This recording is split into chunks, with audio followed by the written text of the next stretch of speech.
बिस्मिल्लाहिर्रहमानिर्रहीम। जनाब, स्टोरी मैंने एक ही शेयर करनी है। स्टोरी बड़ी ज़बरदस्त स्टोरी है भाई, बहुत मज़ेदार स्टोरी है, शर्मनाक भी है, जी हाँ इबरतनाक भी है। एक मालशिया पालशिया चैनल को किस तरीके से नाक रगड़नी पड़ी, किस तरीके से 100 प्याज भी खाने पड़े और 100 जूते भी खाने पड़े मालशिया पालशिया चैनल को। यहाँ नहीं, लंदन में। जी हाँ, ये किस्सा मैं आपके साथ, बहुत ही इम्पॉर्टेंट किस्सा है। मैंने उस वक्त भी जिक्र किया था जब ये वाक़या हुआ था, लेकिन अब जनाब वो प्रोफेसर साहब जीत गए हैं ये केस, और जनाब मालशिया पालशिया चैनल को अब 100 जूते भी और 100 प्याज भी, कैसे हर्जाना भी अदा करना पड़ा और माफ़ी भी मांगनी पड़ी। ठीक है ना, बाकायदा जनाब उन्होंने अपनी स्क्रीन पे माफ़ी मांगी है, न्यूज़ बुलेटिन में माफ़ी मांगी है, और जनाब ऐसी माफ़ी मांगी है कि फिर आप हैरान रह जाएंगे। इससे कबल भी मैं बताता हूँ, एक और मालशिया पालशिया चैनल ने भी इन हिसाब से माफ़ी मांगी है, और ये वाक़या है बाबा रहमते, साकिब निसार साहब अल मारूफ बाबा रहमते। तो बाबा रहमता वहाँ पे जब वो गए डैम का फंड इकट्ठा करने, जी ये भी पाकिस्तान की तारीख़ में, यानी कि मुअर्रिख़ ये भी लिखेगा कि ये चीफ़ जस्टिस साहब ऐसे भी आए थे कि कभी वो किसी दुकान पे छापा, कभी वो हस्पताल में छापा, कभी वो डैम के फंड खैर से वो कर रहे हैं। अगर उन्होंने कोई सीधा ढंग का काम नहीं किया तो अपना नहीं किया। माज़रत के साथ शेख साहब जैसे पेशन गोइयाँ हर किसी करते हैं। जब वो वज़ीर रेलवे थे तो 100 से ज़्यादा एक्सीडेंट, उन्होंने खुद ढंग से काम कोई नहीं किया। ठीक हो गया ना। और जब वो वज़ीर दाखिला हैं तब भी वो पेशन गोई कर रहे हैं, तब भी वो अपना काम नहीं कर रहे। इसी तरीके से बाबा रहमता ने भी अपना काम नहीं किया, बाकी सारे काम किए हैं। कभी किसी नाले पे पहुंच गए हैं, कभी किसी हॉस्पिटल का इफ्तिताह करने गए हैं, कभी किसी हॉस्पिटल में छापा मारने गए हैं, कभी कहीं को लोअर कोर्ट्स में छापे मारने शुरू हो गए। हालांकि लोअर कोर्ट्स उनके अंडर आते ही नहीं है, वो हाई कोर्ट्स के अंडर आते हैं। अब उसके जनाब कभी वो फिर जो है ना कहीं पे डैम के फंड जमा करने, वो कह रहे मैं झुग्गी बना के बैठूंगा। भाई झुग्गी तो बनाएं उनकी, वो आए तो सही, खैर से किधर गायब हो गए हैं बाबे रहमते। वो वही वाले कि वो कि लड़कियों को जो ख़त दे आते थे लड़कों के 5-5 आने की कोक पी के हैं, समझ आ गई ना। आपको मालूम है ना कामरान शाहिद साहब के वालिद साहब ने जो इंकशाफ किया है। अच्छा, फिर और भी बहुत सारे इंकशाफात हैं उनके बारे में, लेकिन अब ये स्टोरी से मैं डिट्रैक्ट ना हो जाऊँ। स्टोरी ये है जनाब कि ये वाक़या है नवंबर 2018 का, गालिबन 22 नवंबर 2018। बाबा रहमते गए वहाँ पर डैम का फंड इकट्ठा करने। उस वक़्त बाबा रहमते चीफ़ जस्टिस ऑफ पाकिस्तान थे। उनके दाएं बाएं इधर कभी वो फैसल जावेद साहब, तो कभी कौन वो दूसरे वो क्या नाम था उनका, नदीम नुसरत नाम था कि क्या नाम था वो, उसमें वो साहब भी जनाब वहाँ पे मौजूद। अच्छा, फिर इसी तरीके से जो है ना और भी बहुत सारे लोग इर्द गिर्द। खैर वो फंड भी आया तो उस फंड में कुछ मुबैना तौर पे घपले भी सामने आए। जी हाँ, ठीक हो गया ना, जिसका जिक्र किया गया था कुछ मुख्तलिफ हवालों से, वो फिर बाद में कभी। तो बाबा रहमते गए वहाँ पर जनाब फंड इकट्ठा करने डैमों का, जो डैम बनने थे और लंदन में, और वहाँ पर एक मुजाहरा हो गया। उस मुजाहरे में एक प्रोफेसर डॉक्टर हैं, सैयद आलम शाह उनका नाम है। ठीक, अच्छा, वो सैयद आलम शाह ने मुजाहरा किया। तो यहाँ पर तो आपको पता है ना कि बहुत सारे मालशिया और पालशिया चैनल्स की ड्यूटी लगी हुई थी कि आपने हर मामले में बाबे रहमते को डिफेंड करना है। ठीक है ना, चाहे वो काम सीधा हो या पुट्ठा हो, आपने हर मामले में उनको डिफेंड करना है।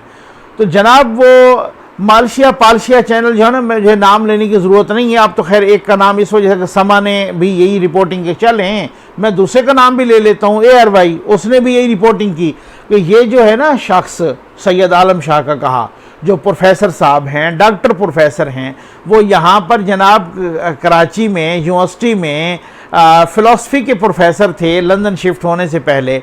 उनकी मिसेस भी जो है ना वो भी प्रोफेसर, वो भी गालिबन इकोनॉमी की प्रोफेसर थी, वो भी लंदन शिफ्ट होने से पहले।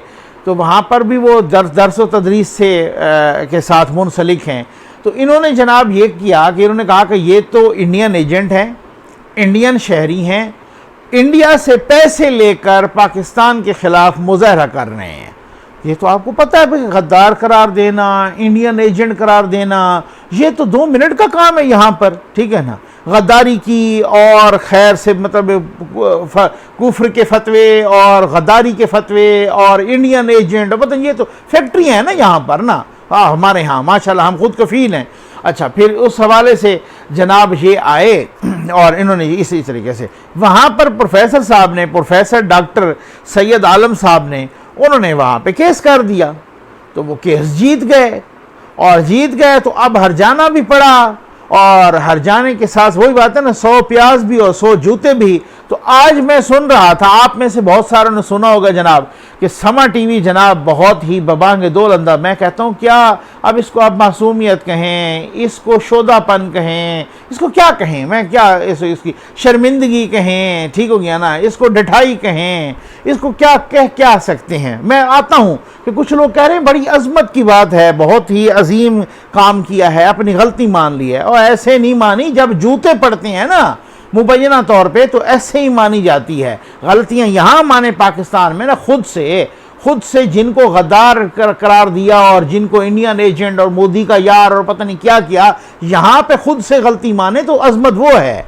ये कौन सी मेरी अजमत है कि जनाब मुझे जूते पड़े तो तब मैं अपनी गलती मानूं, ठीक है ना, और मैं माफ़ी भी मांगूं। तो उन्होंने जनाब बाकायदा माफ़ी मांगी कि हमने ये किया था अपना 2018 में, 22 नवंबर 2018 में, और वो इंडियन एजेंट नहीं थे जनाब, उन्होंने इंडिया से पैसे भी नहीं लिए थे, उन्होंने जनाब जो है ना ये भी नहीं किया था, कोई वो इंडिया के एजेंडे पे भी नहीं थे, और वो इंडिया के शहरी भी नहीं थे, वो पाकिस्तान के शहरी हैं जनाब, उन्होंने ये भी किया है और हम उनसे माफ़ी मांगते हैं। लंबा चौड़ा उन्होंने बड़ा तफसील के साथ, ठीक हो गया ना। इससे पहले और मालशिया पालशिया चैनल जिनका मैंने पहले नाम लिया, एयर वाई, उसने भी उनसे माफ़ी मांगी थी उनके बिहाफ पे, वही जो गालिबन विजन टीवी है या जो भी है, जिनको जो उनके बिहाफ पे, क्योंकि उनको भी एक वो जियो टीवी के ख़िलाफ़ मीर शकील उर रहमान साहब के ख़िलाफ़ उन्होंने बड़ा लंबा चौड़ा प्रोपेगेंडा किया था ना, तो वहाँ भी उनको काफ़ी जो है ना वो बड़ा लंबा हर्जाना और बड़ी हजीमत का और बहुत ही धूल चाटनी पड़ी थी, और बहुत ही मतलब वो क्या कहते हैं, नाक एड़ियाँ रगड़ना और नाक रगड़ना सब कुछ वहाँ। तो इन्होंने भी जो है उस मालशिया चैनल ने भी पहले माफ़ी मांग ली थी डॉक्टर सैयद आलम शाह साहब से, और उन्होंने जनाब माफ़ी मांगी, और रिपोर्टेडली उन्होंने जनाब वो वकील की उनकी फ़ीस भी दी, उनको हर्जाना भी दिया और माफ़ी भी मांगी। तो अब अगर जब ऐसी गलत खबरें ना चलाओ तो माफ़ी क्यों मांगना पड़े? और माफ़ी तो वहाँ ना कि जहाँ जूते पड़ने को, वहाँ पे नशरियात बंद हो जाती हैं ना, अब ये मसला है। यहाँ तो और चक्कर है ना, यहाँ तो यूँ समझ लें कि जो डिबरियाँ टाइट करने वाले, पेच टाइट करने वाले और हैं, किसी और के हाथ में होता है। तो आप पॉलिश करते जाओ, आप मालिश करते जाओ, आपके चैनल भी बंद नहीं होंगे, आप बिल्कुल उसी तरीके से, आप अल्लाह करे टैक्स भी ना दो, आप उसी तरीके से टैक्स की एवेजन करते जाओ, अरबों रुपए के आपको टैक्स के नोटिस हैं, आप उनको भी ना दो कि टैक्स भी खा जाओ, फिर भी आपको कोई पूछने वाला नहीं है। सिर्फ और सिर्फ आप मालिश और पॉलिश पे जोर रखें, ठीक है ना। लेकिन वो तो लंदन है ना भाई, वहाँ तो मालिश पॉलिश। इससे कबल आपने देखा कि अल्लाह बख्शे मुशाहिदुल्लाह खान साहब, ठीक है ना, वो दुनिया टीवी के एक साहब हैं, वो बड़े अपने आप को अरस्तू समझते हैं, ठीक है, खावर घुमन साहब उनके ब्यूरो चीफ हैं दुनिया टीवी के, और उन्होंने जनाब वो दुनिया टीवी के ब्यूरो चीफ हैं, और वो जनाब खैर से माशाल्लाह उन्होंने इसी तरह से उनकी एक वो जो है ना पगड़ी उछाली थी, और उन पर बेबुनियाद इल्ज़ामात लगाए थे मुशाहिदुल्लाह खान साहब पे, और उन्होंने कहा था कि जनाब इस तरीके से इन्होंने तो अपना इलाज भी बाहर जाके PIA के खर्चे से करवाया, बाहर स्टे भी होटलों पे PIA के खर्चे से रहे, टिकट मिकट सारे इस तरह के इल्ज़ामात लगाए। अब इल्ज़ामात के बाद उनके पास सबूत तो थे कोई नहीं। उन्होंने कहा जनाब वो चले गए अदालत में, अदालत ने कहा जी उसी तरह से 100 जूते और 100 प्याज हर्जाना भी दो और माफ़ी भी मांगो, फिर माफ़ी भी मांगनी पड़ गई। तो भाई बात ये है, इससे कबल आपने देखा कि वो जिस तरीके से डेविड रोज़ वाली कहानी जो शहबाज शरीफ साहब का, उन्होंने भी फिर किस तरीके से वो उनको धूल चटवाई। तो अब बात ये है कि यहाँ हमारे यहाँ भी डिफेमेशन होते हैं, या हमारे यहाँ भी को 5 साल कबल राउंड अबाउट शहबाज शरीफ साहब ने एक हर्जाने का नोटिस भेजा था, कि खान साहब ने कहा था कि जी शहबाज शरीफ साहब ने मुझे कहा है कि आप धरने शरने से पीछे हट जाओ, आपको 10 अरब रुपए की मैं ऑफर करता हूं, 10 अरब रुपए की। उन्होंने 10 अरब का इनको हटाने का जी साबित करो, किसने कहा?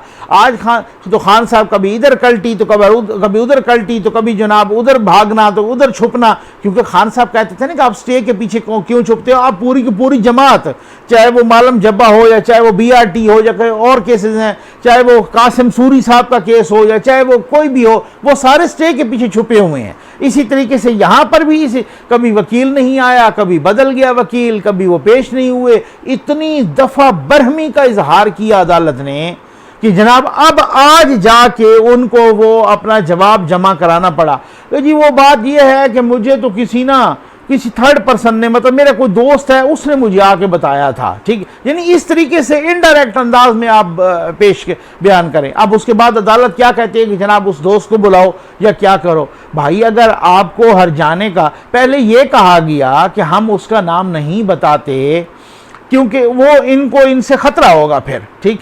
अब तारिक फजल चौधरी साहब ने बड़ी ज़बरदस्त किस्म की बात की। उन्होंने कहा अगर हमने ही भेजा है तो फिर तो हमें मालूम है ना हमने किसको भेजा है, तो फिर खतरा किसका, खतरा किस चीज़ का?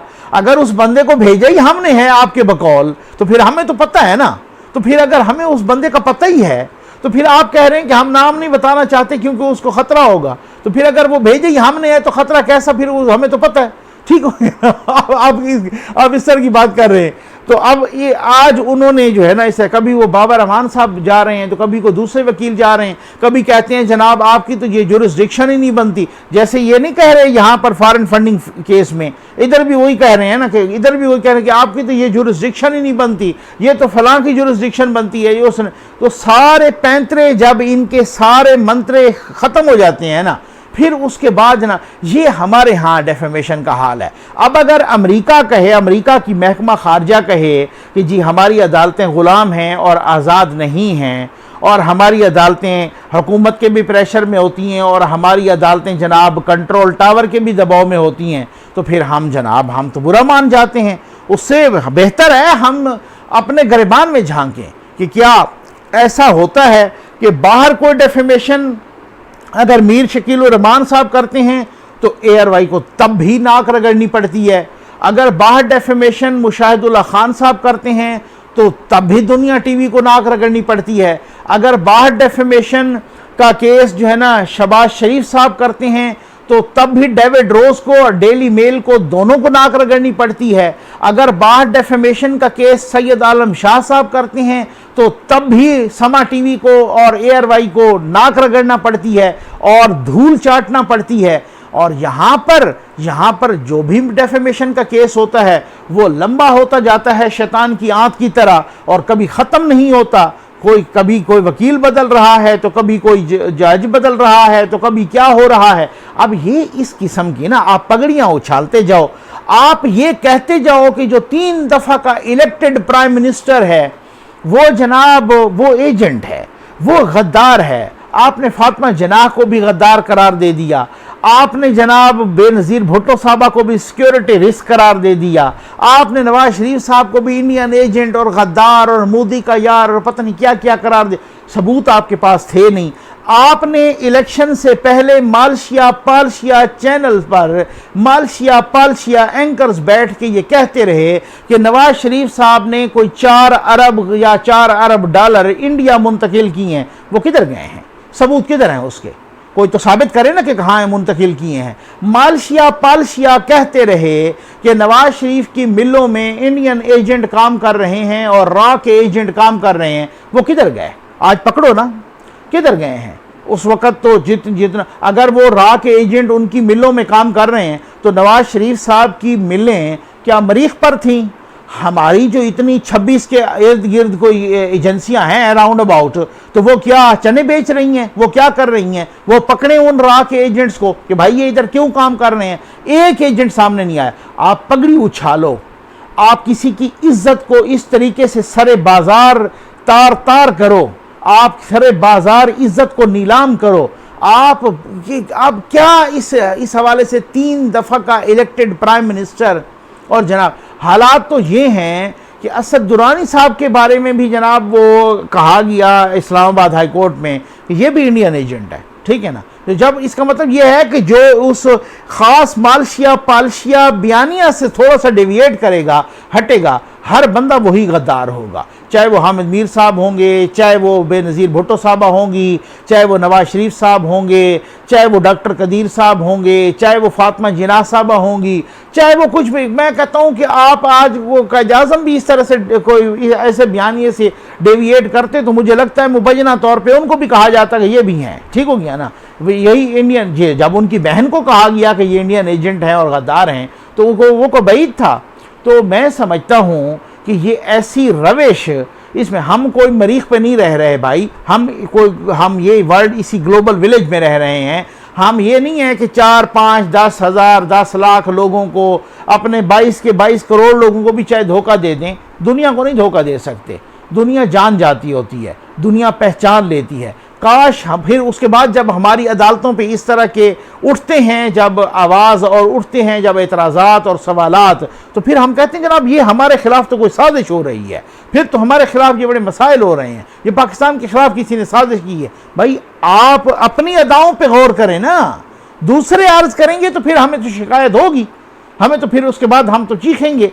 तो फिर आप खुद ही अपने घर को ठीक करो, अपने ही घर को, अपना ही घर की जो है ना सफाई करो।